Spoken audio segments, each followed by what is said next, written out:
YouTube channel HR educational hub মৰমৰ ছাত্ৰ ছাত্ৰীসকল, আজিৰ এই ভিডিঅ'টিত আমি আলোচনা কৰিম আজি হৈ যোৱা ওদালগুৰি জিলাৰ জেনেৰেল সায়েন্সৰ কুৱেশ্যন পেপাৰখন। ইয়াতে যি 45টা MCQ আছে সেইখিনি আমি 100% কনচেপশ্যনৰ সৈতে আলোচনা কৰিম। গতিকে তোমালোকে ভিডিঅ'টো প্ৰথমৰ পৰা শেষলৈকে চাবা, কাৰণ মেট্ৰিক পৰীক্ষাৰ কাৰণে প্ৰি বোৰ্ড এক্সামিনেশ্যনৰ কুৱেশ্যনবোৰ খুবেই দৰকাৰী হয়। মৰমৰ ছাত্ৰ ছাত্ৰীসকল, তোমালোকৰ জিলাত এক্সাম হৈ যোৱাৰ লগে লগে 7002824673 এইটো নম্বৰত PDF আকাৰে নাইবা ফটো মাৰি কুৱেশ্যন পেপাৰবোৰ পঠাই দিবা। মই তোমালোকক সেইবোৰ সলিউশ্যন কৰি দিয়াৰ কাৰণে ট্ৰাই কৰিম। অসমৰ যেতিয়াই এক্সামবোৰ হৈ আছে মই লগে লগে সলিউশ্যন কৰি দি আছোঁ। গতিকে তোমালোকে চেনেলটো ছাবস্ক্ৰাইব কৰা আৰু তোমালোকক সহায় কৰাৰ কাৰণে যিটো হোৱাটছআপ গ্ৰুপ বনোৱা হৈছে, হোৱাটছআপ গ্ৰুপত তোমালোকে জইন হ'বলৈ নাপাহৰিবা। হোৱাটছআপ গ্ৰুপৰ লিংকটো মই কমেণ্ট ছেকশ্যনত দি দিছোঁ, তোমালোকক মই যথাসম্ভৱ সহায় কৰিম। আহা আৰম্ভ কৰিছোঁ আজিৰ এই ভিডিঅ'টো। ইয়াতে চোৱা, যিকেইটা কুৱেশ্যন আছে ইজি কুৱেশ্যন আছে, ইমান এটা তোমাৰ কুৱেশ্যন নহয়, কিন্তু পৰীক্ষাত ইজি আৰু টান দুটা কুৱেশ্যনে আহে। গতিকে তোমালোকে ভিডিঅ'টো প্ৰথমৰ পৰা শেষলৈকে চাবা। ইয়াতে প্ৰথম প্ৰশ্নটোত কি কৈছে চোৱা, তলৰ কোনটো সন্তুলিত ৰাসায়নিক সমীকৰণ হয়? সন্তুলিত ৰাসায়নিক সমীকৰণ মানে কি? তোমাৰ বিক্ৰিয়ক পদাৰ্থ আৰু বিক্ৰিয়াজাত পদাৰ্থৰ দুয়োফালে মুঠ অণুৰ সংখ্যা একে হ'ব লাগিব। তোমালোকে আৰু এটা কথা মনত ৰাখিবা ইয়াতে, যে ৰাসায়নিক বিক্ৰিয়াটা কিয় সন্তুলন কৰিব লাগে। তো ভৰৰ নিত্যতা সূত্ৰ মতে আমি ভৰৰ নিত্যতা সূত্ৰ বা ভৰৰ যিটো ৰক্ষণশীলতাৰ সূত্ৰ আছে, সেই সূত্ৰৰ আধাৰত আমি কি কৰিব লাগে, ৰাসায়নিক বিক্ৰিয়াটা সন্তুলন কৰিব লাগে। আৰু ভৰৰ নিত্যতা সূত্ৰ বা ভৰৰ সংৰক্ষণশীলতাৰ সূত্ৰটো কি আছিল, যে ৰাসায়নিক বিক্ৰিয়াটাত ভৰৰ সৃষ্টিও নহয় বা বিনাশো নহয়, অৰ্থাৎ বিক্ৰিয়ক পদাৰ্থৰ মুঠ ভৰ বিক্ৰিয়াজাত পদাৰ্থৰ মুঠ ভৰৰ সদায় সমান হ'ব লাগিব। এইখিনি কথা মনত ৰাখিবা। মৰমৰ ছাত্ৰ ছাত্ৰীসকল, তোমালোকে সেইবোৰ ভিডিঅ' কেতিয়াও নাচাবা যিবোৰত তোমাৰ ইলেবৰেশ্যন নাই, কেৱল অপশ্যনবোৰ টিক কৰি দিছে। এতিয়া কোনটো অপশ্যন কিহৰ কাৰণে কাৰেক্ট হ'ল তোমালোকে যদি বুজি নোপোৱা, তেতিয়াহ'লে তোমালোকে কেনেকৈ কনচেপশ্যন ক্লিয়াৰ হ'ব। তোমালোকে ভিডিঅ'টো প্ৰথমৰ পৰা শেষলৈকে চাবা আৰু একেবাৰে শেষত তোমালোকে কমেণ্ট কৰিবা ভিডিঅ'টো ভাল লাগিছে নে বেয়া লাগিছে। ইয়াতে চোৱা, তোমাৰ সন্তুলন সমীকৰণৰ কথা কৈছে চাবা। ইয়াতে দুটা হাইড্ৰজেন আৰু এটা কি আছে, দুটা অক্সিজেন আছে। আৰু ইফালে চাবা, এইফালে তোমাৰ H2O কি হৈছে, ফৰ্মেশ্যন হৈছে। তো ইফালে তুমি যদি ভালদৰে লক্ষ্য কৰা, হাইড্ৰজেন চাৰিটা আছে, হাইড্ৰজেন চাৰিটা, ইফালেও হাইড্ৰজেন চাৰিটা আছে, ইফালে অক্সিজেন আছে দুটা। তো ইয়াতোতো অক্সিজেন দুটাই আছে। কেনেকৈ দুটা আছে? এই চোৱা, সন্মুখত কি আছে, 2 আছে, মানে 2H2O, মানে ইয়াতে তোমাৰ হাইড্ৰজেন কেইটা আছে, চাৰিটা আছে, আৰু এইটোৰ লগত মাল্টিপ্লাই আছে, তো অক্সিজেন দুটা আছে। চিমিলাৰলি ইফালে চোৱা, হাইড্ৰজেন আছে চাৰিটা আৰু অক্সিজেন আছে কেইটা, দুটা। তো তোমাৰ লেফ্ট হেণ্ড চাইড আৰু ৰাইট হেণ্ড চাইড দুটা ইকুৱেল হৈ আছে। তোমাৰ এই নম্বৰ অপশ্যনটি কি হ'ব, কাৰেক্ট অপশ্যন হ'ব। বাকীবোৰ কাৰেক্ট নহয়। কেনেকৈ কাৰেক্ট নহয় চোৱা, ইয়াতে হাইড্ৰজেন আছে কেইটা, চাৰিটা, আৰু ইফালে মাত্ৰ হাইড্ৰজেন আছে কেইটা, দুটা। তো তোমাৰ দুইফালেতো ইকুৱেল নহয়, গতিকে এইটোও নহ'ব। চিমিলাৰলি তুমি এইবোৰো চেক কৰিব পাৰা, এইবোৰ নহয়। ইয়াত আমাৰ এই নম্বৰ অপশ্যনটো কি হ'ব, কাৰেক্ট অপশ্যন হ'ব। 2 নম্বৰ কুৱেশ্যনটো চাবা।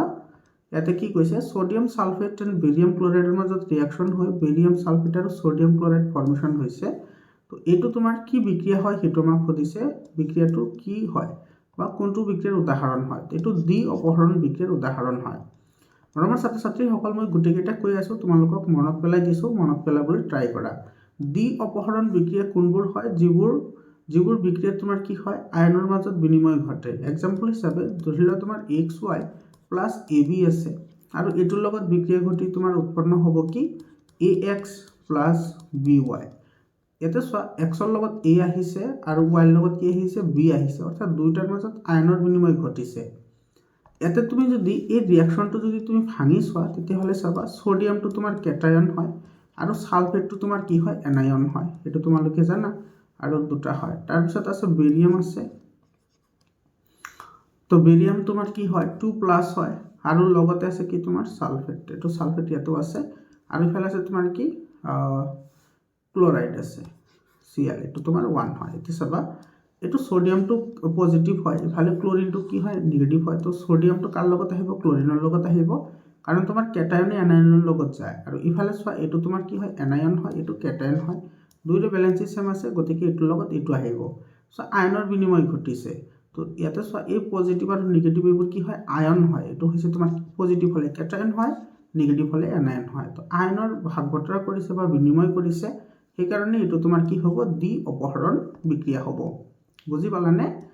তাৰপিছত চোৱা সংযোজন বিক্ৰিয়া মানে কি তোমাৰ দুটা মিলি এটা হয় যেনেকুৱা x + y এইটো মিলি তোমাৰ কি হ'ব xy as for example you can write magnesium আৰু অক্সিজেনৰ মাজত বিক্ৰিয়া ঘটি তোমাৰ কি হয় মেগনেছিয়াম অক্সাইড ফৰ্মেশ্যন হয় এইটো এটা তোমাৰ কি হয় সংযোজন বিক্ৰিয়াৰ উদাহৰণ হয় বিযোজন বিক্ৰিয়া মানে তোমাৰ এটা ভাঙি বহুত কেইটা হ'ব যেনেকুৱা ধৰি লোৱা xyz আছে তো এইটো ভাঙি কি হ'ব x + y + z হ'ব তো আছিল বিক্রিয়ক পদার্থ এটা তো তোমার উৎপন্ন হৈছে বিক্রিয়াজাত পদার্থ কেইবাটাও তেনেকুৱা বিক্ৰিয়াক সংযোজন বিক্ৰিয়া বুলি কোৱা হয় আৰু অপহৰণ বিক্ৰিয়া মানে এটা সক্ৰিয় ধাতুয়ে এটা কম সক্ৰিয় ধাতুক কি কৰিব অপহৰিত কৰিব হেতুক তোমাৰ কি বুলি কয় অপহৰণ বিক্ৰিয়া বুলি কোৱা হয় যেনেকুৱা তোমাৰ কপাৰ সালফেট আৰু তাৰ মাজত যদি তুমি জিংক দি দিয়া জিংকটো কপাৰতকৈ বেছি সক্রিয় হয় গতিকে উৎপন্ন হ'ব কি জিংক সালফেট প্লাস কি হ'ব কপাৰ এটো সব কপাৰক ইয়াৰ পৰা কি কৰিছে গেট আউট কৰি দিছে অৰ্থাৎ অপহৰিত কৰিছে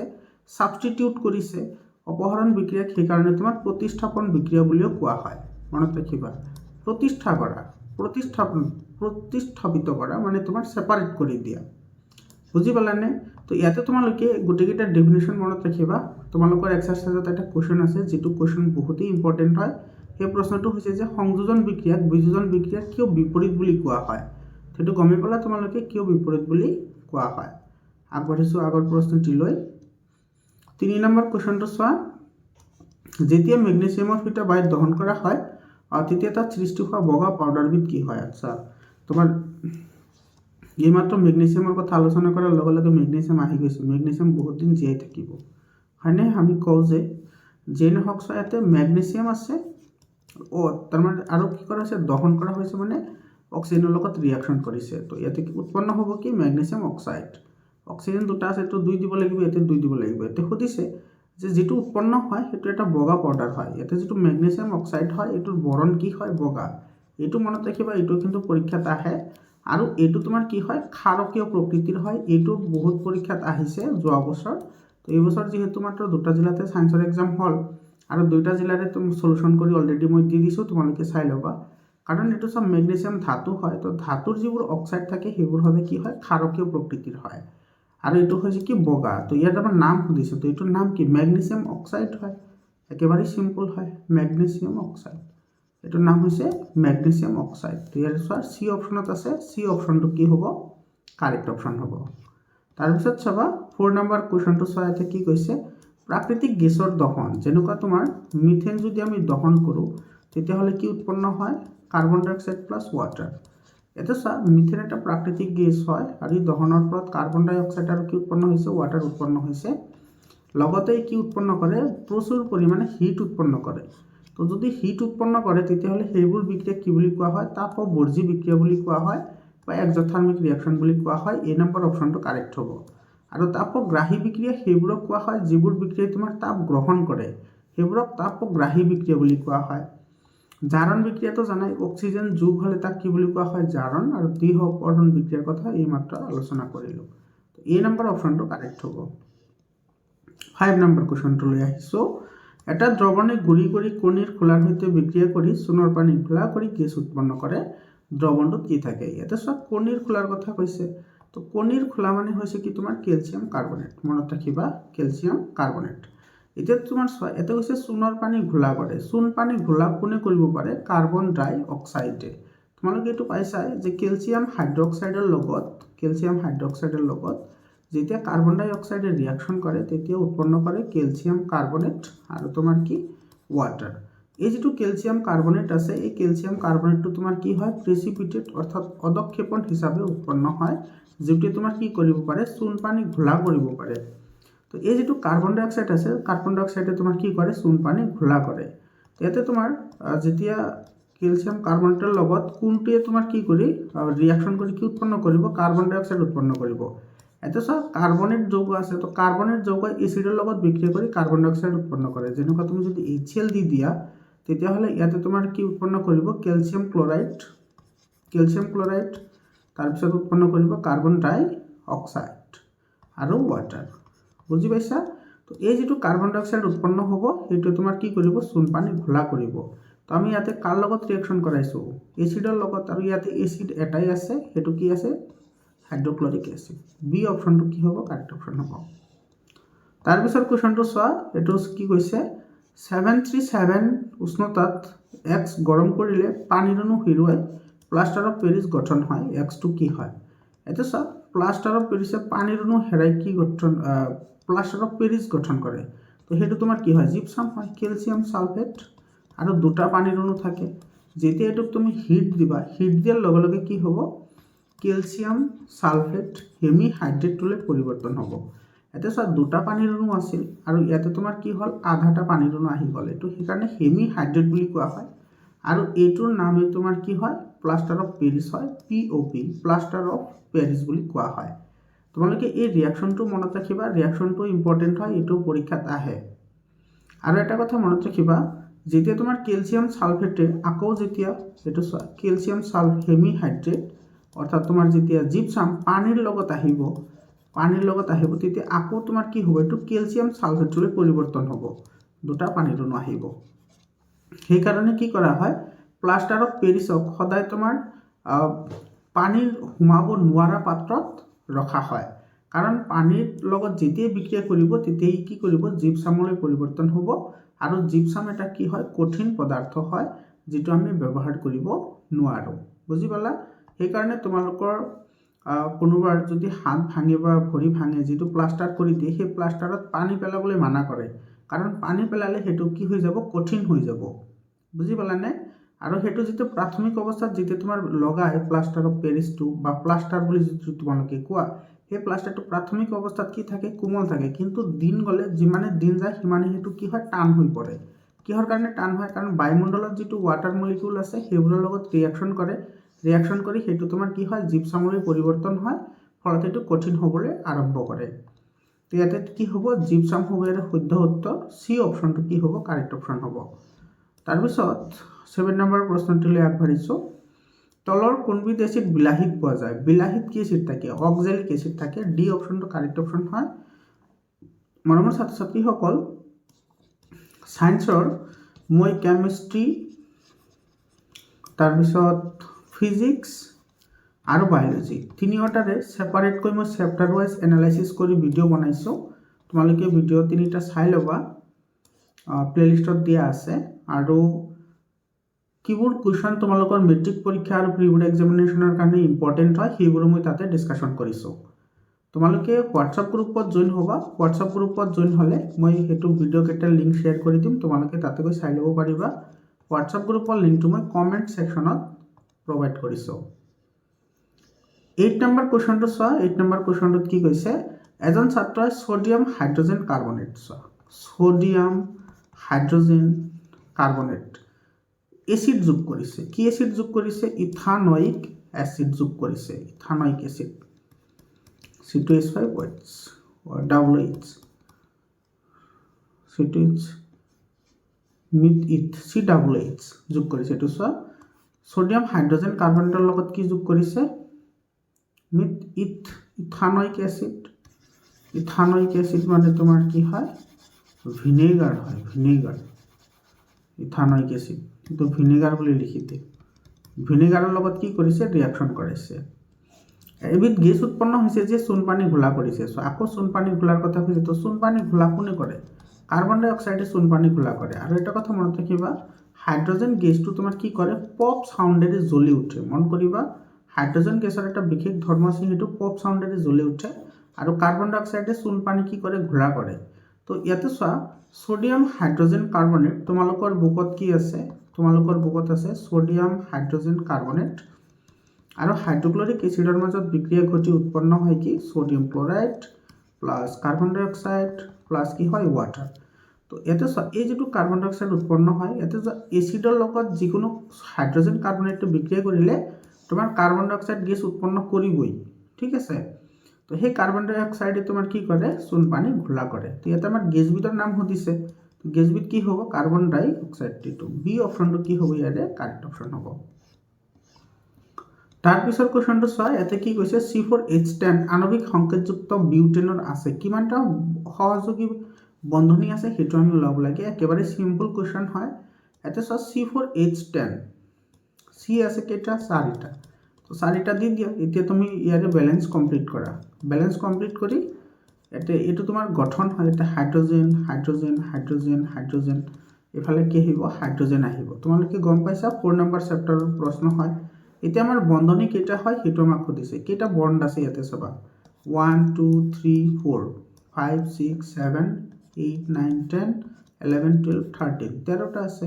সি অপশনটো ইয়াৰে কি হ'ব কাৰেক্ট অপশন হ'ব। বুজি পালানে? তাৰ পিছৰ প্ৰশ্নটি লৈ আহিছো।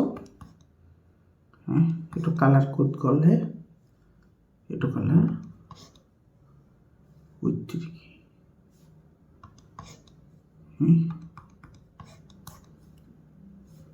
এইটো হ'ব।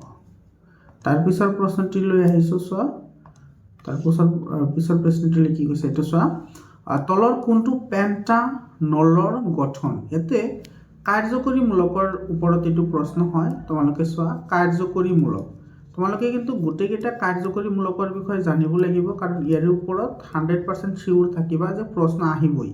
ঠিক আছে, তো কাৰ্যকৰী মূলক যদি তোমাৰ কি হয় এলকহল হয়, তেতিয়াহ'লে তাৰ সংকেত হৈছে OH। তাৰপিছত যদি তোমাৰ এলডিহাইড হয়, এইবোৰ কথা মনত ৰাখিবা। এলডিহাইড হয় তেতিয়াহ'লে তোমাৰ কাৰ্যকৰী মূলক থাকিব CHO। যদি তোমাৰ কি হয় কিটন হয়, তেতিয়াহ'লে কাৰ্যকৰী মূলক থাকিব COO। আৰু যদি কাৰ্বক্সিলিক গ্ৰুপ হয় তেতিয়াহ'লে তোমাৰ থাকিব COOH। মনত ৰাখিবা। আৰু যদি এলকহল হয় তেতিয়াহ'লে তোমাৰ শব্দটো বা যিটো যৌগ থাকিব সেইটো নামাকৰণৰ শেষত অল আহিব। এলডিহাইড হ'লে লাষ্টত তোমাৰ কি আহিব এল আহিব। ইয়াৰে অলৰ এক্সাম্পল মিথানল, ইয়াতে যেনেকৈ দিছে পেণ্টানল, আৰু এল আহিলে মিথানিল হ'ব। কি হ'ব মিথানিল। মন কৰিবা মিথানল আৰু মিথানিল একে নহয়, এইটো এলডিহাইড যৌগ আৰু মিথানল হৈছে এলকহল যৌগ। কিটন হ'লে এইটো যদি তোমাৰ কি লিখা কিটনত লিখা তেতিয়াহ'লে এইটো কি হৈ যাব পেণ্টানন হ'ব। কি হ'ব পেণ্টানন, মানে লাষ্টত তোমাৰ কি আহিব অন আহিব যিটো যৌগ থাকিব। আৰু যদি কাৰ্বক্সিলিক গ্ৰুপ থাকে তেতিয়াহ'লে লাষ্টত তোমাৰ কি আহিব ওইক শব্দটো আহিব, যেনেকুৱা মিথানয়িক এচিড ইথানয়িক এচিড। কাৰ্যকৰী মূলকৰ বিষয়ে গোটেইখিনি কথা কৈ দিলোঁ, মনত ৰাখিবা বহুত ইম্পৰ্টেণ্ট হয়, ইয়াৰ ওপৰত কিন্তু প্ৰশ্ন আহিব। তো ইয়াতে চোৱা লাষ্টত অল আহিছে, যিটো পেণ্টানল বুলি কৈছে, তো লাষ্টত অল আহিছে। অল হ'লে কি হয় এলকহল হয়, আৰু এলকহল হ'লে কাৰ্যকৰী মূলক কি থাকিব OH থাকিব। এতিয়া চোৱা ইয়াতে OH আছে, ইয়াতে OH আছে, তেতিয়াহ'লে তুমি কি কৰিবা ইয়াতে কাৰ্বন গণা। কাৰ্বন কেইটা আছে 5টা, পেণ্ট মানে 5 হয়, পেণ্ট মানে 5। তোমালোকে এইখিনি কথা মনত ৰাখা। মিথ মানে 1 হয়, ইথ মানে 2, মিথ ইথ। তাৰপিছত আছে প্ৰপ মানে 3 হয়। তাৰপিছত আছে বিউট মানে কি হয় 4 হয়। তাৰপিছত আছে পেণ্ট মানে কি হয় 5। তাৰপিছত তোমাৰ হেক্স মানে 6। তাৰপিছত আহিব হেপ্ট মানে 7। তাৰপিছত আছে অক্ট মানে হৈছে 8। তাৰপিছত আছে নন মানে 9। আৰু শেষত আছে ডেকা মানে কি হয় 10 হয়। মনত ৰাখিবা এইকেইটা তোমাৰ যৌগসমূহৰ নামাকৰণ কৰোঁতে এইবোৰ শব্দ ইউজ কৰা হয়। ঠিক আছে, তো ইয়াতে পেণ্ট মানে 5 হয় আৰু অল আছে, তো কাৰ্বন 5টা থাকিব লাগিব 1 2 3 4। 4টা আছে তো এইটো নহ'ব। 1 2 3 4 5 5টা আছে আৰু OH গ্ৰুপ আছে, এইটো আমাৰ কি হ'ব কাৰেক্ট অপশ্যন হ'ব। বুজি পালানে? আৰু এইটো চোৱা এইমাত্ৰ ক'লোঁ এইটো তোমাৰ কি আছে C ডাবল বন্ড আছে, তো এইটো তোমাৰ কিটন হয়, এইটো কি হয় কিটন হয়। আৰু এইটো OH আছে, এইটো তোমাৰ এইটোতো প্ৰপানল হয়, এইটোৰ নাম হ'ব প্ৰপানল। এইটোৰ নাম কি প্ৰপানল। আৰু ইয়াতে 4টা আছে তো এইটো বিউটানল হ'ব। 4টা আছে তো কি হ'ব বিউটানল। ইয়াতে 5টা আছে তো কি হ'ব পেণ্টানল হ'ব, বুজি পালা? আৰু এইটোৰ নাম হ'ব প্ৰপানল, কাৰণ কাৰ্বন 3টা আছে প্ৰপানল। বুজি পালা? তো গোটেইখিনি কথা তোমালোকক বুজাই দিলোঁ, আশা কৰিছোঁ বুজি পাইছা। বি অপশ্যন কাৰেক্ট হ'ব। 11 নম্বৰ কুৱেশ্যনটি লৈ আহিছোঁ। চ অসম্পৃক্ত হাইড্ৰকাৰ্বনে কিহৰ উপস্থিতিত হাইড্ৰজেন যোগ কৰি সম্পৃক্ত হাইড্ৰকাৰ্বন গঠন কৰে? কোনো ঘটকৰ উপস্থিতিত। এই নম্বৰ অপশ্যনটো কাৰেক্ট হয়। 12 নম্বৰ কুৱেশ্যনটোত কৈছে তলৰ কোনটো ধাতু সাধাৰণ উষ্ণতাত জলীয় অৱস্থাত থাকে? আজিকালি 6-7ত এইবোৰ প্ৰশ্ন আহে। এইটো 6-7 তোমাৰ 5তো আছে এইটো কুৱেশ্যন, 5ৰ ছায়েন্সতো আছে, এইটো মাৰ্কিউৰি হয়। চি অপশ্যনটো কাৰেক্ট অপশ্যন হয়। আৰু এটা কথা মনত ৰাখিবা, যিটো জলীয় অৱস্থাত থকা এটা অধাতু আছে, সেই অধাতুবিধৰ নাম কি? অধাতুবিধৰ নাম হৈছে ব্ৰমিন। অধাতুবিধৰ নাম ব্ৰমিন হয়। 30 নম্বৰ কুৱেশ্যন চোৱা, ঘৰত বৈদ্যুতিক তাৰ সংযোগৰ বাবে তাৰৰ প্ৰয়োজন হয়, কি ধৰ্মৰ বাবে উপযুক্ত কৰে? কাৰণ তাৰ কিহৰ কাৰণে ইউজ কৰা হয়? কাৰণ সিহঁতে বিদ্যুৎ পৰিবহণ যাতে কৰিব পাৰে, অৰ্থাৎ বিদ্যুতৰ সুপৰিবাহী হ'ব লাগিব। চি অপশ্যনটো কাৰেক্ট হ'ব। তাৰপিছত 40 নম্বৰ কুৱেশ্যনটো লক্ষ্য কৰা, অম্লৰাজ অতিশয় ক্ষাৰকীয় আৰু ধূমায়মান জুলীয় পদাৰ্থ, ইয়াক সোণ আৰু প্লেটিনাম দ্ৰৱীভূত কৰিবলৈ ব্যৱহাৰ কৰা হয়, যিটো মিশ্ৰণ এটা সুধিছে তাৰমানে যিটো তোমাৰ অম্লৰাজ তোমাৰ কি হয়? হাইড্ৰক্লৰিক এচিড আৰু নাইট্ৰিক এচিডৰ মিশ্ৰণ হয়। এইটো এ নম্বৰ অপশ্যনটো কাৰেক্ট হয়। ইয়াতে কিন্তু এই কথাখিনি মন কৰিবলগীয়া যে সোণ আৰু প্লেটিনাম দ্ৰৱীভূত কৰিবলৈ কি কৰা হয়? অম্লৰাজ ব্যৱহাৰ কৰা হয়, যিটো তোমাৰ হাইড্ৰক্লৰিক এচিড আৰু নাইট্ৰিক এচিডৰ সদ্যপ্ৰাপ্ত তোমাৰ কি হয়? এটা দ্ৰৱণ হয়। তো তোমাৰ কিছুমান জিলাত যোৱা বছৰ এনেকুৱা কুৱেশ্যন আহিছিল যে মহিলা এগৰাকীয়ে তোমাৰ কি কৰিলে? গহনাবোৰ পুনৰাই ভাঙি নতুনকৈ এটা গহনা বনাবলৈ ট্ৰাই কৰিলে। তো সোণাৰুসকলে সেইটো গলাবলৈ এক বিশেষ ধৰণৰ জুলীয়া পদাৰ্থ ইউজ কৰে। সেই পদাৰ্থবিধৰ নাম কি? সেই পদাৰ্থবিধ কি হ'ব? অম্লৰাজ হ'ব, মানে হাইড্ৰক্লৰিক আৰু নাইট্ৰিক এচিডৰ মিশ্ৰণ হ'ব। এই নম্বৰ অপশ্যনটো কাৰেক্ট হয়। মনত ৰাখিলে এটা বাকীখিনি আহি যায়। গ্ৰুপ 1ৰ নিম্নলিখিত ধাতুসমূহৰ আটাইতকৈ বেছি কোনটো সক্ৰিয় হয়? এইটো ছ'ডিয়াম, লিথিয়াম, ৰুবিডিয়াম আছে। তো এইটো পটেছিয়াম হ'ব। পটেছিয়াম আটাইতকৈ সক্ৰিয় ধাতু, মনত ৰাখিবা। এইটো তোমাৰ পটেছিয়ামটো হ'ব শুদ্ধ উত্তৰ। 16 নম্বৰ কুৱেশ্যনটো চোৱা। 16 নম্বৰ কুৱেশ্যনত কি কৈছে? এজন ছাত্ৰই পানী খোৱাৰ পিছত সঘনে প্ৰস্ৰাৱ কৰে, ইয়াৰ বাবে কোনটো দায়ী? চোৱা, প্ৰস্ৰাৱ কৰে মানে কি কৰি আছে? ৱাটাৰ ফিল্টাৰেশ্যন কৰি আছে। তো ফিল্টাৰেশ্যন কামটো কোনে কৰে? আমাৰ কিডনীয়ে কৰে। বি অপশ্যনটো কি হ'ব? ইয়াৰে কাৰেক্ট অপশ্যন হ'ব। 17 নম্বৰ চোৱা, জলজ প্ৰাণীৰ উশাহ নিশাহৰ গতি স্থলজ প্ৰাণীৰ তুলনাত বেছি হয়, কাৰণ কি? কাৰণ তোমাৰ পানীত অক্সিজেন কম থাকে আৰু বায়ুমণ্ডলত অক্সিজেন বেছি থাকে। সেইকাৰণে এইটো কিন্তু এছাৰশ্যন ৰিজনিঙৰ কুৱেশ্যনো আহে, বহুত জিলাত আহিছে যোৱা বছৰ। তোমালোকে এইখিনি মনত ৰাখিবা যে জলজ যিবোৰ প্ৰাণী আছে সেইবোৰে খৰতকীয়াকৈ উশাহ নিশাহ লয়। কিহৰ কাৰণে? কাৰণ তোমাৰ পানীত অক্সিজেন দ্ৰৱীভূত কম হৈ থাকে, সেইকাৰণে। তো বেছি উশাহ নিশাহ লয় যাতে বেছি অক্সিজেন পায়। তো তোমাৰ এইটো বি অপশ্যনটো কি হ'ব? কাৰেক্ট অপশ্যন হ'ব। তাৰপিছত চোৱা, স্বভোক্ষীয় পৰিপুষ্টিৰ বাবে কি কি প্ৰয়োজন হয়? উদ্ভিদৰ কি কি লাগে? কাৰ্বন ডাই অক্সাইড লাগে, পানী লাগে, সূৰ্যৰ পোহৰ লাগে, ক্ল'ৰ'ফিলো লাগে। তো অল অফ দ্য এবাভ হ'ব। ডি অপশ্যনটো ইয়াৰে কাৰেক্ট হ'ব। 19 নম্বৰ কুৱেশ্যনটো চাবা, এজন মানুহে গৰম বস্তু স্পৰ্শ কৰিলে বিষ অনুভৱ কৰাৰ আগতে হাতখন লগে লগে আঁতৰাই আনে। এই কাৰ্যটো কোনে নিয়ন্ত্ৰণ কৰে? ইয়াতে চোৱা, ইয়াতে তোমাৰ কোনটোৰ কথা কৈ আছে? ইয়াতে তোমাৰ চোৱা, গৰম বস্তু স্পৰ্শ কৰিছে আৰু লগে লগে আঁতৰাই আনিছে। তাৰমানে এইটো তোমাৰ কি হয়? ৰিফ্লেক্স একশ্যন হয়। ৰিফ্লেক্স একশ্যন অৰ্থাৎ প্ৰতিক্ৰিয়া। তোমালোকে প্ৰতিক্ৰিয়াৰ বিষয়ে জানাই। যেনেকুৱা তুমি ধৰি লোৱা ৰাস্তাৰে গৈ আছা, হঠাতে তোমাৰ চকুৰ সন্মুখত কিবা বস্তু আহিল, তো তুমি গম নোপোৱাকৈ তোমাৰ চকুৰ পৰ্দাটো কি হৈ যাব? বন্ধ হৈ যাব। চকুৰ যিটো পতা আছে সেইটো কি কৰিব? বন্ধ হৈ যাব, অট'মেটিক বন্ধ হৈ যাব। সেই কামবোৰ তোমাৰ ৰিফ্লেক্সিভ একশ্যনৰ ভিতৰত পৰে, অৰ্থাৎ প্ৰতিপ কাৰ্য হয়। আৰু প্ৰতিপ কাৰ্যবোৰত তোমাৰ মগজুৰ কোনো ভূমিকা নাথাকে আৰু ঐচ্ছিক পেশীৰো কোনো ভূমিকা নাথাকে। চেৰিবেলামে তোমাৰ দেহৰ, মনত ৰাখিবা, চেৰিবেলাম যিটো আছে, চেৰিবেলামে দেহৰ সমতা তোমাৰ কি কৰে? ৰক্ষা কৰাত সহায় কৰে। ঠিক আছে। আৰু ঐচ্ছিক কাৰ্যবোৰ তোমাৰ কোনে নিয়ন্ত্ৰণ কৰে? চেৰিবেলামে নিয়ন্ত্ৰণ কৰে। যেনেকুৱা কথা কোৱা, খাদ্য খোৱা, তাৰপিছত তোমাৰ ফুটবল খেলা, মানে তুমি যিবোৰ নিজে ইচ্ছা কৰি কৰিব পাৰা সেইবোৰক ঐচ্ছিক কাৰ্য বুলি কয়। সেইবোৰ তোমাৰ চেৰিবেলামে নিয়ন্ত্ৰণ কৰে। আৰু ঐচ্ছিক কাৰ্যবোৰ কাৰ্যক্ষম কৰি তোলে কোনে? ঐচ্ছিক মাংসপেশীয়ে। তো ইয়াতে এটা অপশ্যনে বাছি থাকিল, সেইটো হৈছে মেৰুদণ্ড। সেইটো স্পাইনেল কৰ্ড বুলি কয়। এইটোৱে তোমাৰ কি কৰে? সম্পাদন কৰে। আৰু এইটো তোমাৰ কি হয়? আমাৰ ৰিফ্লেক্সিভ একশ্যনৰ বা ৰিফ্লেক্সিভ যিটো আৰ্ক আছে সেইটোৰ এটা পাৰ্ট হয় স্পাইনেল কৰ্ড, যিয়ে তোমাৰ কি কৰে? অনৈচ্ছিক কাৰ্যবোৰ সম্পাদন কৰে। অনৈচ্ছিক কাৰ্য মানে যিবোৰ কাৰ্য অট'মেটিকেলি সম্পাদিত হয়। যেনেকুৱা গৰম বস্তুটো স্পৰ্শ কৰাৰ লগে লগে, যেনেকৈ তোমাৰ গৰম বস্তু স্পৰ্শ কৰাৰ লগে লগে হাতখন অট'মেটিকেলি আঁতৰি আহিছে। তো এইটো তোমাৰ বি অপশ্যনটো কাৰেক্ট অপশ্যন হ'ব। 20 নম্বৰটো চাবা, এজন ব্যক্তিৰ হঠাতে হৃদস্পন্দন আৰু ৰক্তচাপ বৃদ্ধি পায়, ইয়াৰ বাবে কোনটো হৰম'ন দায়ী? এই কুৱেশ্যনটো কিন্তু ইম্পৰ্টেণ্ট প্ৰশ্ন হয়। ইয়াতে চোৱা, হঠাতে তোমাৰ হৃদস্পন্দন বাঢ়ে, ৰক্তচাপ বৃদ্ধি পায়, এইটো তোমাৰ এড্ৰিনেলিন তোমাৰ হৰম'নৰ দ্বাৰা হয়। আৰু এড্ৰিনেলিন যিটো হৰম'ন আছে সেইটো কোনে নিঃসৰণ কৰে? এড্ৰিনেল গ্ৰন্থিয়ে নিঃসৰণ কৰে। এইটো মনত ৰাখিবা। তাৰপিছত তোমাৰ ইনচুলিন হৰম'ন নিঃসৰণ কৰে অগ্নাশয় গ্ৰন্থিয়ে। আৰু এই ইনচুলিন যিটো হৰম'ন আছে সেইটোৱে তোমাৰ মানুহৰ তেজত থকা চেনিৰ পৰিমাণ কি কৰে? নিয়ন্ত্ৰণ কৰে। আৰু যদি ইনচুলিনৰ অভাৱ হয় তেতিয়াহ'লে মানুহৰ ডায়েবেটিছ বেমাৰ হয়। মনত ৰাখিবা, এইবোৰ প্ৰশ্ন পৰীক্ষাত আহে। আৰু থাইৰক্সিন হৰম'নটো তোমাৰ থাইৰয়েড গ্ৰন্থিয়ে নিঃসৰণ কৰে। আৰু থাইৰয়ড গ্ৰন্থিৰ অভাৱ হ'লে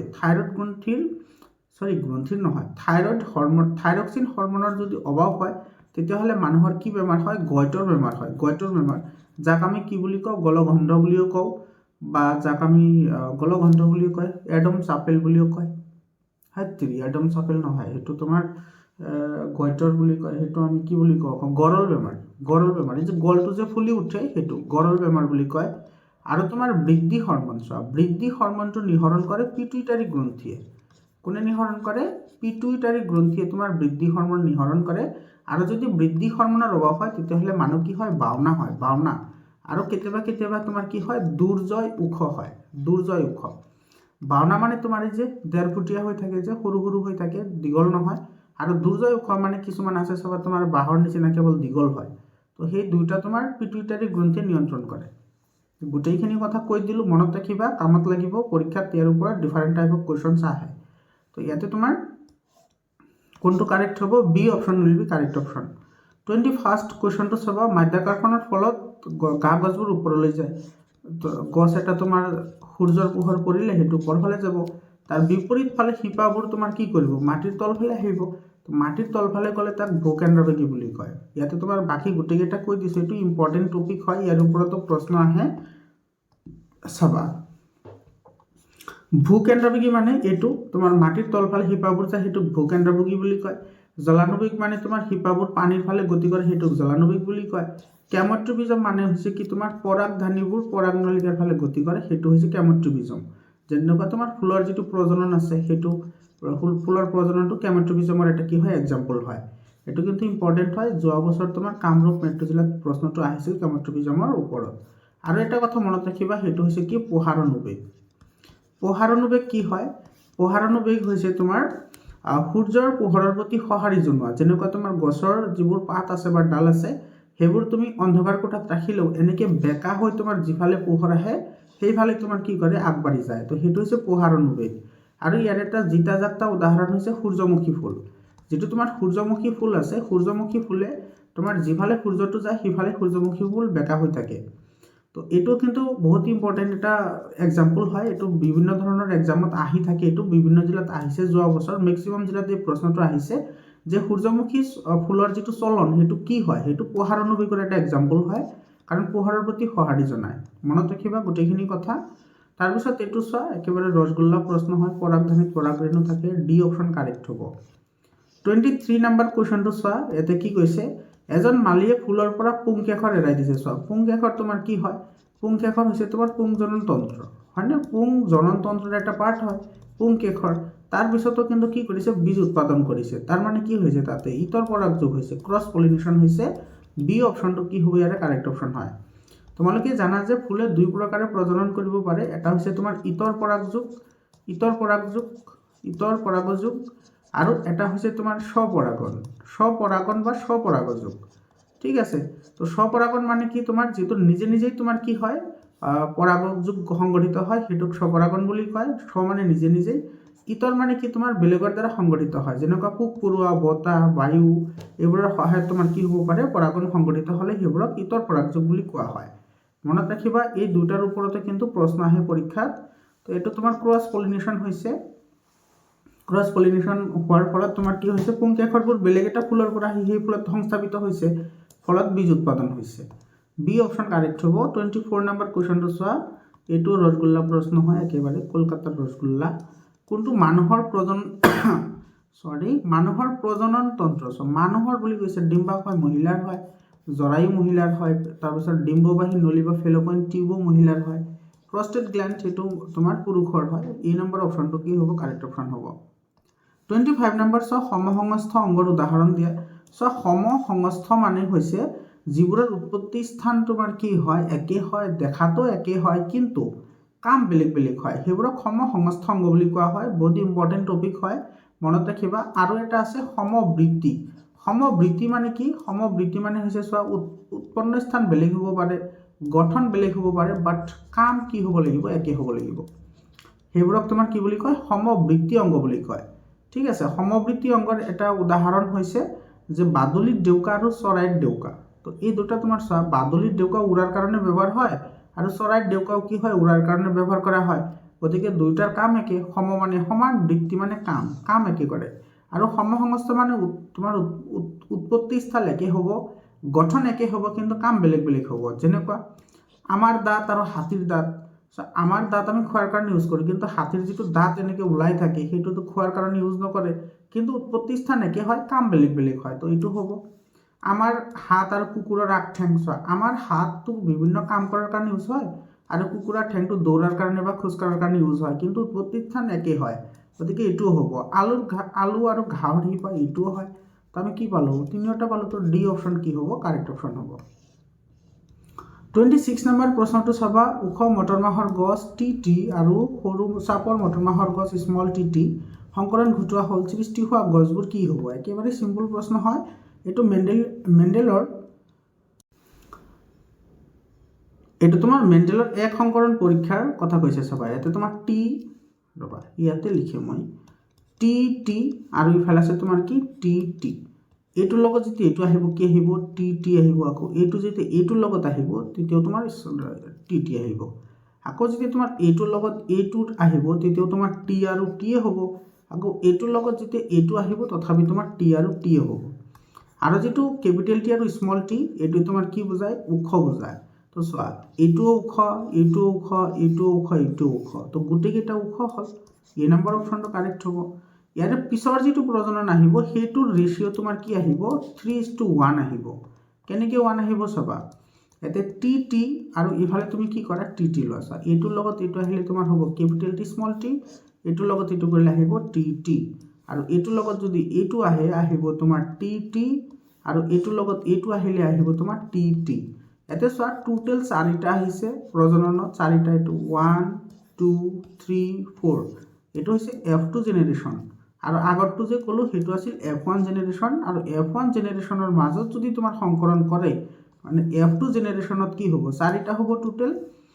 এই 4টাৰ ভিতৰত চোৱা এইটো ওখ হয়, এইটো ওখ হয়, এইটো ওখ হয়। তো ওখ কেইটা পালা? 3টা। আৰু তোমাৰ ইফালে চাপৰ কেইটা পালা? এটা। তো 3:1 কি হয়? 1 হয়। বুজি পালানে? এতিয়া চোৱা এই প্ৰশ্নটো কিন্তু তোমাৰ যিটো F2 জেনেৰেশ্যনৰ যিটো তোমাৰ প্ৰগণী উৎপন্ন হয় বা সতি সন্ততি উৎপন্ন হয় সেইবোৰৰ অনুপাত সোধে, পাৰ্চেণ্টেজত সোধে। তো এতিয়া চোৱা 3:1 মানে তোমাৰ টোটেল কি হয়? 100% হয়। যদি টোটেল যদি কি হয় তোমাৰ 100% হয়, তেতিয়াহ'লে 100ৰ ইয়াতে চোৱা 3 ভাগ ইয়াতে আহি গৈছে। 100ক ইয়াতে চোৱা টোটেল কেইটা আছে? 4টা। টোটেল 4টা আছে। তো 100ক 4টা ভাগ কৰিলে এটা ভাগত কিমান ভাগ আহিব? 25 ভাগ। তো তাৰে 3 ভাগ আছে ওখ, মানে তোমাৰ কিমান পাৰ্চেণ্ট? 75%। আৰু 1 ভাগ মানে কিমান পাৰ্চেণ্ট? 25%। এইটো মনত ৰাখিবা। ওখ আৰু চাপৰৰ যিটো তোমাৰ পাৰ্চেণ্টেজ হয় সেইটো 75 আৰু কি হয়? 25 হয়। এইটো কিন্তু পৰীক্ষাত আহে, বিভিন্ন পৰীক্ষাত আহিছে। এইটো যোৱা বছৰ, এই বছৰ আহিব পাৰে। এক্সাম হৈ আছে, তোমালোকে মোৰ লগত লগ হৈ থাকিবা। মই গোটেইকেইটা জিলাৰে কুৱেশ্যন পেপাৰ তোমালোকক সমাধান কৰি দি দিম। ঠিক আছে? আৰু তোমালোকৰ জিলাত এক্সাম হৈ গ'লে কুৱেশ্যন পেপাৰবোৰ পঠাই দিবলৈ নাপাহৰিবা। এইটো নম্বৰত পঠাই দিবা 7002824673, এইটো নম্বৰত পঠাই দিবা আৰু হোৱাটছআপ গ্ৰুপত জইন হ'বা। তলত কোনটোৱে প্ৰজাতিকৰণক নেতৃত্ব দিব পাৰে? আকস্মিক মৰি গ'লেতো মৰিয়ে গ'ল, চিকিৎসা খতম। স্বল্পমেয়াদী মানে একেই কথা হয়, শ্বৰ্ট টাৰ্ম, কম সময়ৰ কাৰণে তোমাৰ ৰিভলিউশ্যন হয়। আৰু ক্লোনিং কৰাটো এইটো বেলেগ এটা কাম হয়। এইটোতো প্ৰজাতিকৰণ তোমাৰ প্ৰাকৃতিকভাৱে হয়, ক্লোনিং কৰি নহয়। ক্লোনিং এটা আৰ্টিফিচিয়েল ইণ্টেলিজেঞ্চ হয়, মানে আৰ্টিফিচিয়েল তোমাৰ টেকন'লজি হয়, যাৰ সহায়ত তোমাৰ কি কৰিব পাৰে? ছেম ধৰণৰ জীৱন উৎপন্ন কৰিব পাৰে। এইটো আৰ্টিফিচিয়েল টেকন'লজি হয়। এইটো তোমাৰ এই নম্বৰ অপশ্যনটো কাৰেক্ট হ'ব, প্ৰাকৃতিক নিৰ্বাচন। আৰু এটা কথা মনত ৰাখিবা, প্ৰাকৃতিক নিৰ্বাচনৰ যিটো সূত্ৰ সেইটো কোনে দিছিল? সেইটো দিছিল ডাৰউইনে দিছিল। আৰু প্ৰাকৃতিক নিৰ্বাচনৰ সূত্ৰ কি? প্ৰাকৃতিক নিৰ্বাচনৰ সূত্ৰটো কি হয়? এইটো কিন্তু বহুত ফেমাছ হয়। ঠিক আছে, ফেমাছ হয়। আৰু আজিকালিৰ বিজ্ঞানীসকলে প্ৰাকৃতিক নিৰ্বাচনৰ ওপৰতে ভিত্তি কৰি তোমাৰ কি কৰে? যিটো বিৱৰ্তন আছে, সেই বিৱৰ্তনৰ তোমাৰ কি কৰে? ব্যাখ্যা দিয়ে। আৰু যিটো প্ৰাকৃতিক নিৰ্বাচন আছে সেইটো কি হয়? যে সাৰ্ভাইভেল অফ দ্য ফিটেষ্ট। তোমালোকে যদি মিছন ইম্পচিবল চিনেমা চাইছা হলিউডৰ, মিছন ইম্পচিবল চিনেমাত হিৰোৱে কিন্তু এই ডাইলগটো বাৰে বাৰে কয়, সাৰ্ভাইভেল অফ দ্য ফিটেষ্ট। মানে যিসকল তোমাৰ কি কৰিব পাৰে? ফিট হয় পৰিৱেশৰ কাৰণে, সেইসকলহে তোমাৰ কি কৰিব পাৰে? জীয়াই থাকিব পাৰে। যিবোৰ অযোগ্য হয় সেইবোৰ জীয়াই থাকিব নোৱাৰে। তো সেইকাৰণে তোমালোকেও পৃথিৱীত জীয়াই থাকিবলৈ যোগ্য হ'ব লাগিব, আৰু যোগ্য হ'বা কেনেকৈ? ভালদৰে লিখা পঢ়া কৰা, ব্ৰেইন ষ্ট্ৰমিং কৰা, আৰামছে তোমালোকে যোগ্য হ'ব পাৰিবা। তাৰপিছত কুৱেশ্যনটো চাবা, 28 নম্বৰ কুৱেশ্যনটো, নিউক্লিয় শক্তি কেন্দ্ৰত কি শক্তি ব্যৱহাৰ কৰা হয়? চোৱা, এতিয়া নিউক্লিয় বুলি কৈছে, নিউক্লিয় হ'লে ইউৰেনিয়াম আৰু থৰিয়াম ব্যৱহাৰ কৰি নিউক্লিয় শক্তি উৎপাদন কৰা হয়। এইটো এ নম্বৰ অপশ্যনটো কাৰেক্ট হ'ব।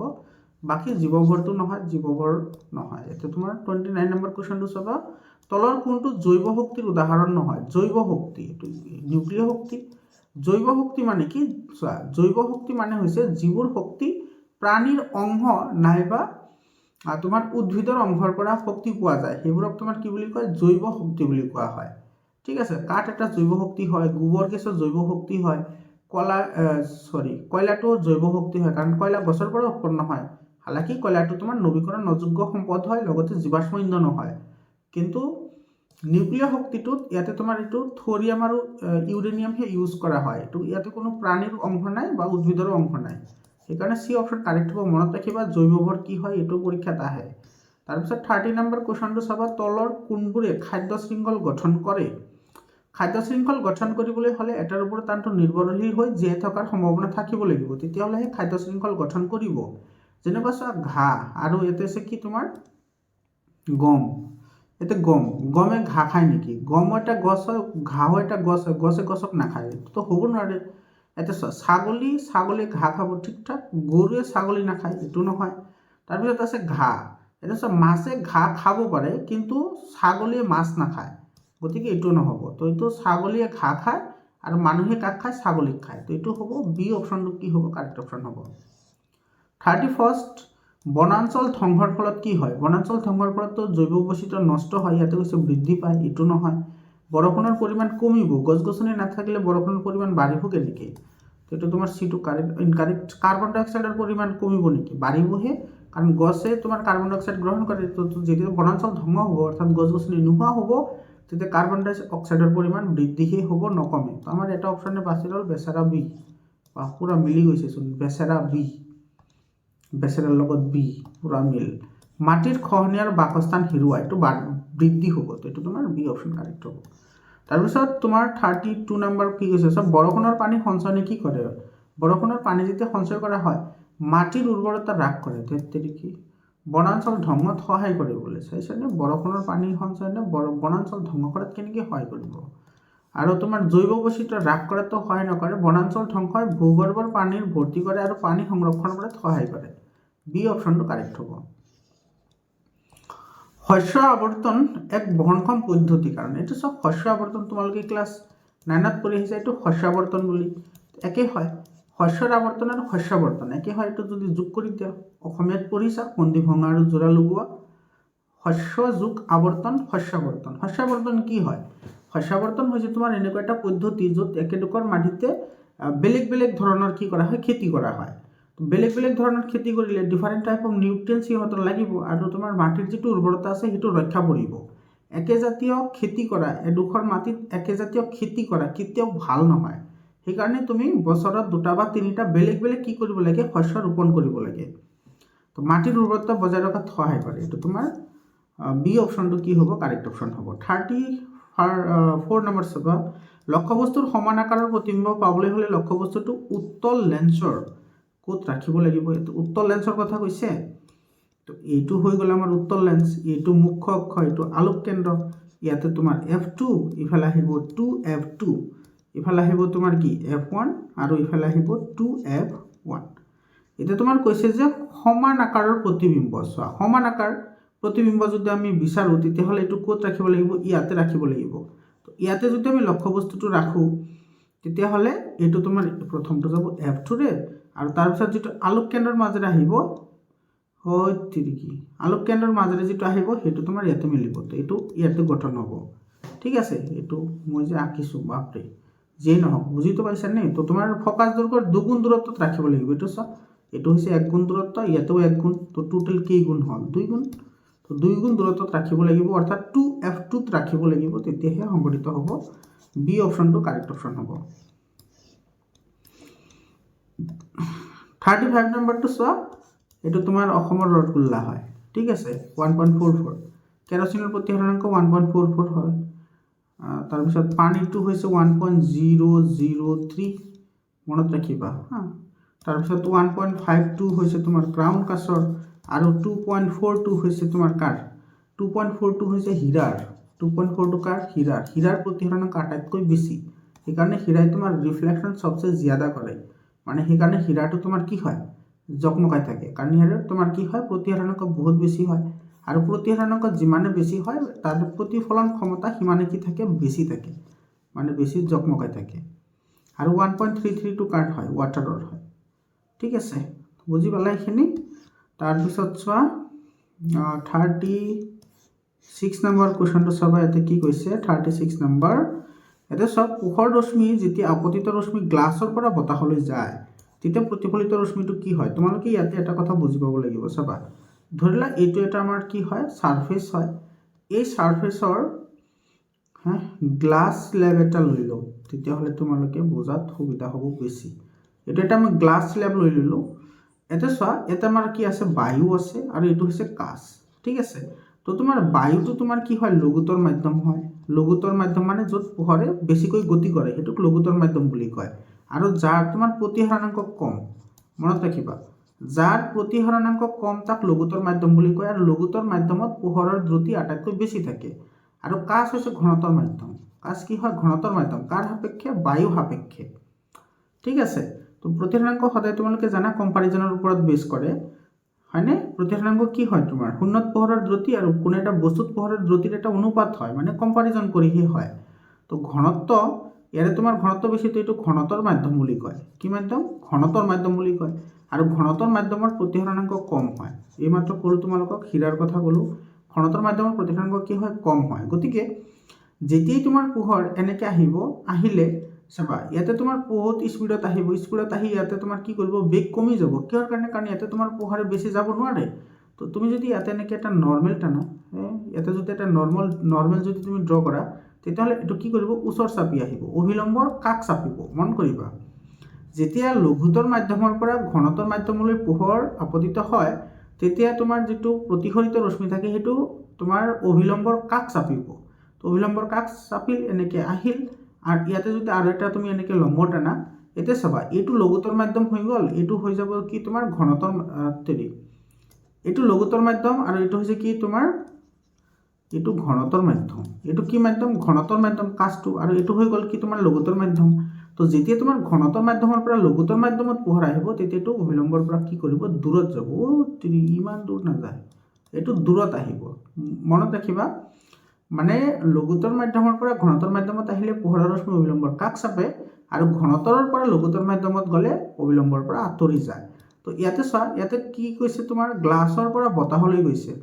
তো গ্লাছটো তোমাৰ কি হয় ঘনতৰ হয় আৰু তোমাৰ বতাহটো তোমাৰ কি হয় লঘুতৰ হয় তো যেতিয়া তোমাৰ ঘনতৰ মাধ্যমৰ পৰা লঘুতৰ মাধ্যমত যাব অভিলম্বৰ পৰা আঁতৰি যাব বি অপশন কাৰেক্ট অপশন হয় 37 নম্বৰ কোৱেশ্চন চোৱা এটা তোমাৰ অবতল দাপন হয় অবতল দাপনৰ ক্ষেত্ৰত যেতিয়া তোমাৰ ভাঁজ কেন্দ্ৰ আৰু ফকাছ দৈৰ্ঘ্যৰ মাজত তোমাৰ যেতিয়া লক্ষ্যবস্তুটো ৰখা হয় তেতিয়া তোমাৰ এইটো কি কৰিব এইটো পিছফালে এনেকে কি কৰিব এফালে গঠন কৰিব হয়নে এইটো ইফালে আহিব এইটো এনেকে ইয়াতে গঠন কৰিব প্ৰতিবিম্ব ইয়াতে গঠন কৰিব এটা এনেকে তো এইটো তোমাৰ কি হল থিয় হল তাৰপিছত তোমাৰ দাপনৰ পিছফালে আহিছে দাপনৰ পিছফালে হলে তোমাৰ কি হয় অক্ষত হয় আৰু তোমাৰ চা লক্ষ্যবস্তু সৰু আছিল আৰু তোমাৰ প্ৰতিবিম্ব কি হল ডাঙৰ হল অৰ্থাৎ ডাঙৰ প্ৰতিবিম্ব হ'ব বিবৰ্ধিত হ'ব তো এইটো তোমাৰ কি হ'ব অক্ষত হ'ব অক্ষত থিয় আৰু লক্ষ্যবস্তুতকৈ ডাঙৰ সি অপশনটো কি হ'ব কাৰেক্ট অপশন হ'ব 38 নম্বৰ কোৱেশ্চনটোলৈ কি কৈছে চোৱা এজন ছাত্ৰই শেষৰ শাৰীত বহি থকা ব্ল্যাকবোৰ্ড দেখা নাপায় আচ্ছা ধৰিলে এইটো আমাৰ ব্ল্যাকবোৰ্ড হয় ইয়াতে বহি আছে কোনোবা হা চশমিশ জবি হো চশমিশ তাৰ মানে দেখাত অসুবিধা পাই আছে ওচৰৰ বস্তু দেখা পাই আছে কিন্তু দূৰৰ বস্তু দেখাত অসুবিধা হৈ আছে তাৰ মানে বেচাৰাৰ কি হৈ আছে মায়োপিয়া হৈ আছে মায়োপিয়া হলে ওচৰৰ বস্তু দেখা পায় কিন্তু দূৰৰ বস্তু দেখা নাপায় আৰু মায়োপিয়া আমি কাৰেক্ট কৰো কেনেকে কনভেক্স লেন্সৰে মানে উত্তল লেন্সৰ সহায়ত উত্তল লেন্সটো কনকেভ লেন্স এটা তোমাৰ কি কৰা হয় কনকেভ লেন্সৰ সহায়ত কি কৰা হয় এটো সমাধান কৰা হয় তো আমাৰ হেতুই বুজিছি কেনেকে ঠিক কৰিব পাৰি অবতল লেন্স আমি ব্যৱহাৰ কৰিম অৰ্থাৎ কনকেভ লেন্স আমি ব্যৱহাৰ কৰিম এই নম্বৰ অপশনটো কাৰেক্ট অপশন হয় তাৰ পিছৰ কোৱেশ্চনটো চাবা ইয়াতে ইয়াতে তোমাৰ এনেকৈ দিছে ডট এটা দি দিছে, তো তাৰ যোৰা লগাইছে, তাৰ কি কৰিছে যোৰা লগাইছে, তো কাৰেক্ট হ'ব 7ত আছে এইবোৰ ক্লাছ 7ত। তো তোমাৰ এইটো বি অপশ্যনটো কি হ'ব কাৰেক্ট অপশ্যন হ'ব, এডাল তাৰৰ সংযোগ হয় এইটো। আৰু এটা কথা মনত ৰাখিবা, যদি সংযোগ নোহোৱা তাৰ হয় তেতিয়াহ'লে কেনেকুৱা হ'ব, এনেকুৱা হ'ব চাবা। তেতিয়াহ'লে এইটো তাৰ হয়, ইয়াতে তোমাৰ এনেকুৱা আছে, এইটো তোমাৰ যোৰা লগোৱা নাই, তেতিয়াহ'লে ইয়াতে এনেকৈ দিব, এনেকৈ আহিব পাৰ হৈ, ঠিক আছে। তাৰপিছত চাবা 40 নম্বৰ কুৱেশ্যনটোত কি কৈছে, আই চি 40 নম্বৰ, এটা বৈদ্যুতিক বাল্ব 220 ভোল্ট 100 ওয়াট চিহ্নিত কৰা আছে, 110 ভোল্টত ব্যৱহাৰ কৰিলে ক্ষমতা কিতনা হ'ব চাবা। ক্ষমতা কি হয়, power is equal to V square by কি হয় আৰ, ভি স্কোয়াৰ বাই কি আৰ। তো ইয়াৰ পৰা ৰেজিষ্টেন্স ওলাই লোৱা, ৰেজিষ্টেন্স ওলোৱা ভি স্কোয়াৰ বাই কি হ'ব পি। এতিয়া চোৱা ভিৰ ভেলু দিয়া আছে 220, এইটো কি হ'ব হোল স্কোয়াৰ, আৰু ক্ষমতা দিয়া আছে 100। তো এইটো তোমাৰ 22 গুণ হৈছে 484, আৰু তোমাৰ ইফালে আহিব 0 আহিব দুটা, ডিভাইডেড বাই কি হ'ব 100। তো দুটা জিৰো কেনসেল যাব, ইয়াতে তুমি ৰেজিষ্টেন্স কিমান পালা 484 পালা। এতিয়া যেতিয়া তোমাৰ 110 ভোল্টত ব্যৱহাৰ কৰা হয় তেতিয়া পাৱাৰ কিমান হ'ব চাবা। পাৱাৰ ইজ ইকুয়াল টু আকৌ সেম ফৰ্মুলা ভি স্কোয়াৰ বাই আৰ, ভিৰ ভেলু দিয়া আছে 110, আৰু তোমাৰ ৰেজিষ্টেন্স এইমাত্ৰ পালোঁ 484, আৰু তোমাৰ ইফালে 11 যাৰ 121, আৰু 0 আহিব দুটা, ডিভাইডেড বাই কি হ'ব 484। এইটোক ডিভাইড কৰিলে তোমাৰ কিমান আহিব, এতিয়া লাড্ডু আছে না, এতিয়া 0 আছে চোৱা 0, তো 4ৰ লগত কি মাল্টিপ্লাই কৰিলে তোমাৰ 0 হয় 5, হয়নে। তাৰপিছত ইফালে আহিব তোমাৰ 4 5 গুণ 20 21 22 25 আহিব লাগেতো, হয়নে। 25 4 জাৰ 25 4 জাৰ 200, 25 4 জাৰ 100, তো এইটো তোমাৰ 25 আহিব, আইডিয়া কৰি কৈছোঁ। তো তথাপি এইটো ডি অপশ্যন কাৰেক্ট হ'ব, ইয়াৰে ডিটো কাৰেক্ট হ'ব। 75 নহয়, কিমান হয় এইটো 484 আৰু 25, 5 4 গুণ 20 শূন্য হাতত গ'ল 2, 8 5 গুণ 40 2, 42 2 হাতত গ'ল 4, 5 4 গুণ 20 আৰু 4 24, 2 4 গুণ 8, 2 8 গুণ 16 6 হাতত গ'ল 1, আৰু ইফালে আছে তোমাৰ 4 2 গুণ 8 একে 9, এইটো হ'ব 0 0, 6 4 10 একে 11, আৰু 9 2 11 একে 12, এইটো চোৱা। তো 1 2 1 0 0 হৈ গ'ল। তো এইটো আমাৰ ডি অপশ্যনটো কি হ'ব কাৰেক্ট অপশ্যন হ'ব। তাৰপিছত শ্বৰ্ট সাৰ্কিট হ'লে কি হয়, বুজন পৰিমাণ বাঢ়ে, এইটো সি অপশ্যনটো কাৰেক্ট অপশ্যন হয়, চিম্পল প্ৰশ্ন হয়। তাৰপিছত তোমাৰ 42 নম্বৰ, দীঘল পোন সলিনয়ডৰ ভিতৰত প্ৰবাহিত বিদ্যুতৰ চুম্বক ক্ষেত্ৰ সকলো বিন্দুতে একে হয়, অৰ্থাৎ সুষম হয়, সকলো ঠাইতে কি হ'ব সুষম হ'ব, এইটো তোমাৰ ডি অপশ্যনটো কাৰেক্ট অপশ্যন হয়। 43 নম্বৰ কুৱেশ্যনটো চোৱা, তলৰ কোনটো পোহৰৰ বেগ গতিবেগ সবচে কম হয়, আটাইতকৈ কম হয়। প্ৰিজমৰ কথা মনত আছে তোমালোকৰ, ইয়াতে যেনেকৈ আমি বগা পোহৰ দিওঁ তেতিয়াহ'লে ইফালে আহিলে 7টা কালাৰ হয়, কেইটা কালাৰ 7টা, 1 2 3 4 5 6 6, আৰু এটা দি দিব 7, তো এইটো ভিবজিউৰ বুলি লিখা হয়, VIVGYOR,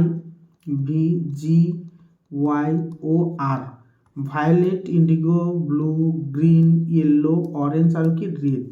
আৰু এইকেইটা কালাৰ আমি ক'ত দেখা পাওঁ, ৰেইনবোত দেখা পাওঁ, যিটো আমাৰ ৰেইনবো হয় ৰামধেনু হয়, ৰামধেনুত আমি কালাৰকেইটা দেখা পাওঁ, টোটেল 7টা কালাৰ আছে।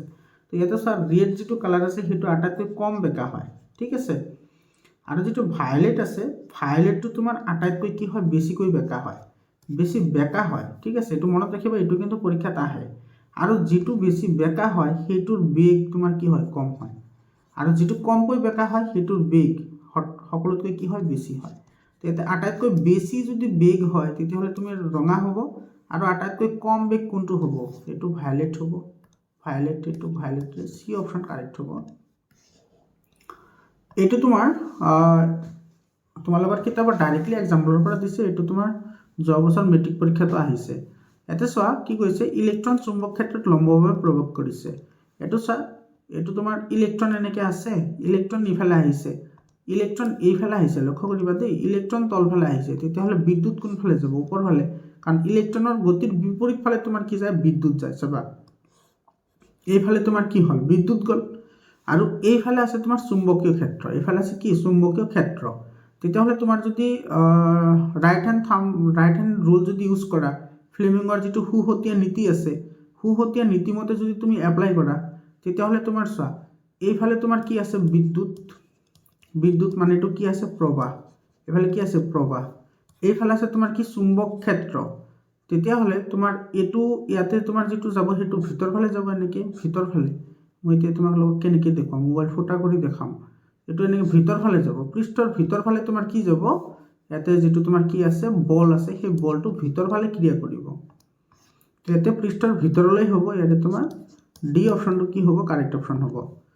তো 45 নম্বৰ কুৱেশ্যনটো ৰসগোল্লা প্ৰশ্ন। নিয়মীয়া দৃষ্টিৰ শব্দ প্ৰাপ্ত বয়স্কৰ বাবে স্পষ্টকৈ দেখা ন্যূনতম দূৰত্ব 25 সেন্টিমিটাৰ হয়। তো এইখিনি আছিল তোমাৰ MCQ 45টা। মই গোটেইখিনি তোমালোকক মনত পেলাই দিলোঁ। ভিডিঅ'টো শেষলৈকে চোৱাৰ কাৰণে তোমালোকক ধন্যবাদ জনাইছোঁ। আৰু যিকেইটা তোমাৰ লং কুৱেশ্যন আছে, সেই লং কুৱেশ্যনকেইটা তোমালোকে ভালদৰে চাবা। এই প্ৰশ্নটো কিন্তু বহুত ইম্পৰ্টেণ্ট কুৱেশ্যন হয়। এইটো তোমালোকৰ এক্টিভিটিৰ পৰা প্ৰশ্ন দিছে, স্ক্ৰীনশ্বট মাৰি ৰাখিবা তোমালোকে, যাতে এইবোৰ পিছত প্ৰেক্টিছ কৰিব পাৰা। এইটো প্ৰশ্নটো ডাইৰেক্টলি তোমালোকৰ প্ৰশ্নাৱলীৰ পৰা দিছে, অনুশীলনী নহয়, প্ৰশ্নাৱলী। তাৰপিছত এই কুৱেশ্যনটো তোমালোকে ভালদৰে কৰি ৰাখা। আৰু এইবোৰ প্ৰশ্ন মই যিটো তোমাৰ ছায়েন্সৰ ভিডিঅ' বনাইছোঁ, কেমিষ্ট্ৰি, বায়'লজি, ফিজিক্সৰ, সেইখিনি তাতে মই গোটেইখিনি এইবোৰ পইণ্ট আউট কৰি দিছোঁ। তাৰে পৰাই এইবোৰ প্ৰশ্ন আহিছে, গোটেইখিনি আহিছে তাৰে পৰা। তোমালোকে চাই লোৱা, তোমালোকে কোনো চিন্তা কৰাৰ দৰকাৰ নাই, সংযুক্ত হৈ থাকিবা। ডেফিনেটলি মই তোমালোকক হেল্প কৰাৰ কাৰণে ট্ৰাই কৰিম। এইখিনি চোৱা, এইটো প্ৰশ্ন এক্সাৰচাইজৰ পৰা আহিছে। তাৰপিছত আছে এইখিনি ইম্পৰ্টেণ্ট হয়, এই কুৱেশ্যনবোৰ তোমালোকে প্ৰেক্টিছ কৰিবা। ঠিক আছে, মোৰ ছাত্ৰ ছাত্ৰীসকল, তোমালোকৰ এক্সামৰ কাৰণে সদায় বেষ্ট অফ লাক থাকিল। হোৱাটছএপ গ্ৰুপত জইন হোৱা, তো চেনেলটো ছাবস্ক্ৰাইব কৰিবা। আৰু ভিডিঅ'টো কেনেকুৱা লাগিল সেইটো কমেণ্ট কৰি জনাবলৈ নাপাহৰিবা। এইটো চোৱা, এইখিনি। আৰু তোমালোকে সেইবোৰ ভিডিঅ' কেতিয়াও নাচাবা যিবোৰত এক্সপ্লেনেশ্যন নাথাকে। এক্সপ্লেনেশ্যন চালে তোমালোকৰ গোটেইখিনি কনচেপশ্যন ক্লিয়াৰ হৈ যাব। ঠিক আছে, এইটো চোৱা, এইটো ডাইৰেক্টলি কুৱেশ্যন আহিছে এইটো। তো আজিৰ কাৰণে এইখিনিয়ে, আকৌ লগ পাম বেলেগ এটা ভিডিঅ'লৈ। ধন্যবাদ।